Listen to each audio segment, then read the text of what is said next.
आपण शिवाजी महाराजांची काळजी करीत सर्वात आवाज वाढव. शिवाजी महाराजांना आवाज वाढव.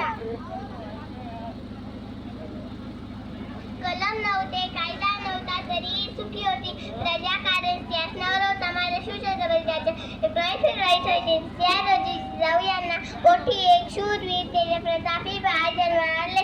त्यांचं नाव शिवाई देवी. त्या नावावरून शिवाजी देवरात आलं. शिवाजी नावाचं त्यांची शक्ती आहे. शी म्हणजे शिवा म्हणजे वा, जी म्हणजे जीवनभर वाघासारखे जगणारे छत्रपती शिवाजी महाराज हे जनतेच्या हृदयामध्ये 500 वर्षांनंतरही कायम आहे. यातच सर्व काही आहे. सह्याद्रीच्या खुशीने हिरा चमकला, भगवान या जन्माचा शिवनेरीवर जगतला. हातात घेऊन सगळं शत्रू वगळला. महाराष्ट्राचा एक शिवाजी जेवून गेला. जय महाराष्ट्र. धन्यवाद. खूप छान शर्वरी. यानंतर हिंदवी दत्तात्रेयगड आपल्या समोर आहे.